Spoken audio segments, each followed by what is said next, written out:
Guys, for today's video, ayan, hello, kumusta ang lahat? Kumusta na kayo dyan, lahat?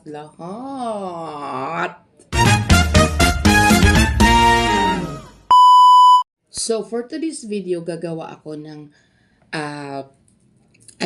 reaction, ganon, dahil nagpakita na yung dalagang magbubukid. Oo.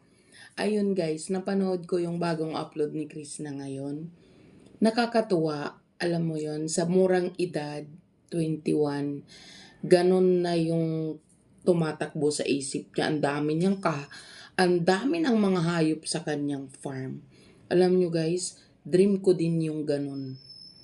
Oo, yung mayroon na siyang kambing, manok, baboy, ano pa kayang hayop ang ilalagay? Diba? Ano pa kayang hayop ang ilalagay niya doon? Nakakatuwa. Kasi ganito siya kaporsigido na mapalago ang kanyang farm. Alam mo yon? Ganito siya kaporsigido na mapalago, mapaunlad ang kanyang farm. Diba? Ganun siya kaseryoso na sa totoo lang, 21 years old, yung iba, pag-gimmick, date dito, date doon, yung mga ganun ba? 'Di ba? Yung pili ng mga luho sa katawan. Pero siya iba. Alam mo 'yun. Iba yung mindset niya, alam mo 'yun, family oriented talaga siya. Yung pag-iisip niya na palawakin ang kanyang farming. Alam mo 'yun. Nakakatuwa lang, 'di ba? Kasi hindi lang sa fruit bearing trees ang meron sa kanyang anong tawag doon? Sa kanyang lupain, sa kanyang farm. Ito, nilalagyan na rin niya ng mga hayop, di ba? Kasi soon, halimbawa yung kambing, pwede na siya magbenta doon pag dumami yun. Oo, yung same with the baboy, di ba? Pag nanganak, yung isa yata niyang kambing, buntis yun, di ba? Parang buntis yung kanyang kambing. Kaya nakakatuwa lang kasi ganito siya mag-isip. Ganito yung determinasyon niya para palaguin ang kanyang lupain.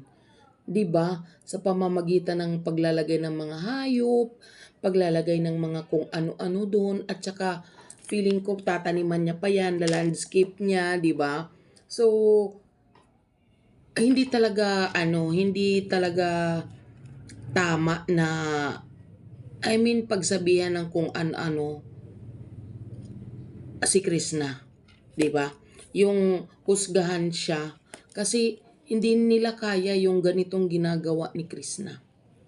Kahit ako, alam nyo kasi siguro yun kasi malawak ang lupain nila. Kumbaga yun ang source ng kanilang pamumuhay, 'di ba? Kahit kami doon sa probinsya, hindi ko naisip yung mga ganyan.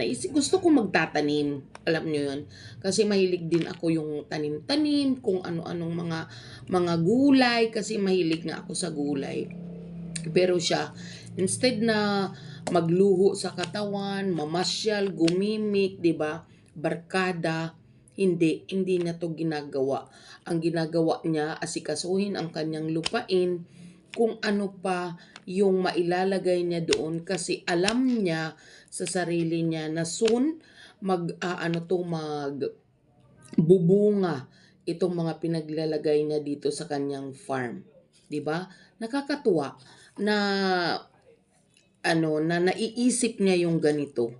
'Di ba? Parang napipicture niya yung kanyang buhay sa hinaharap na kumbaga kung ano yung naumpisahan niya, gusto talaga niya ipagpatuloy.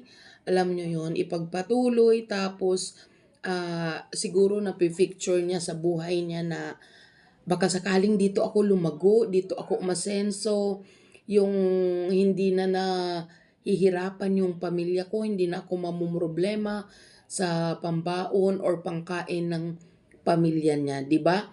Kumbaga sa ngayon hindi na muna niya iniisip ang kanyang sarili. 'Di ba nakakatuwa lang na pinupunan niya kung anong pwedeng ilagay doon sa kanyang lupain kasi may malawak din yung lupa niya, di ba? So, I mean, ah, pinapahalagahan niya, pinapahalagan niya kung ano yung kinikita niya, anong pinaghirapan niya, which is napakaganda, 'di ba? Napakaganda ng adhikain niya, alam mo 'yon. Kaya nakaka-relate talaga ako sa kanya kasi ako talaga mahirap kami. Alam mo maganda nga yung bahay nila kahit papano buo na kawayan kami. Mid of alam nyo ba yung nipa? Oo, tapos may tumutulo. Iba kaya sobrang nakakatuwa kung paano siya magplano, kung paano siya mag-isip, 'di ba? Tapos meron lang mga mambabash, maninira na ganito ganyan. Di nyo ba nakikita yung kanyang ginagawa? For sure hindi nyo kayang gawin 'yan. 'Di ba? Yung tipong hindi man siya na-imik sa mga panira nyo pero ngayon lumalaban na din. 'Di ba? Ito yung ginagawa niya, 'di ba? Palagay ko sa inyo hindi nyo mga kayang gawin 'yan. Yung kanyang mindset na sa ganyang edad sa totoo lang kadalasan ng mga ng mga tawag doon? Mga dalaga na ganyang edad bimili ng mga kolorete sa mukha,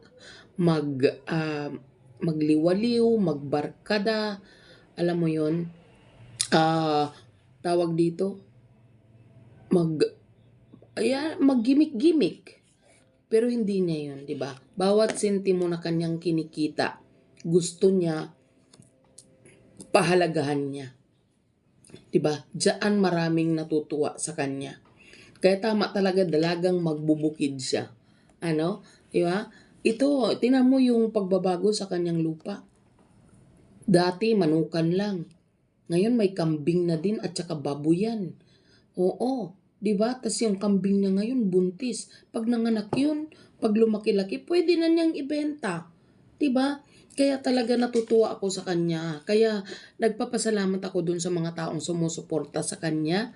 Alam mo yun? Kasi talaga dito makikita natin na bawat sentimo na kanyang kinikita, pinapahalagahan niya. 'Di ba? Kaya yung mga naninira sa kanya, nang babash sa kanya, 'di ba? Wala kayong magagawa kasi ganito talaga yung mindset ng isang Chris na mahusay. 'Di ba? Talagang farming ang kanyang focus, which is good kasi talaga sa totoo lang guys, ang mayayaman dito sa Pilipinas ay yung mga farmer, 'di ba? So hindi malayo na dito umasenso ang buhay ni Krishna, 'di ba? At maipatayo yung kanyang dream house para sa kanyang pamilya. Kaya sa mga naninira, 'di ba, sa kanya, pagpatuloy nyo lang 'yun. Nakikita naman ng Diyos yan kung anong ginagawa ng taong sinisiraan nyo. At bahala na si Lord sa inyo. Bahala na siya magbalik sa mga ginagawa nyo kay Krishna. Yan lang.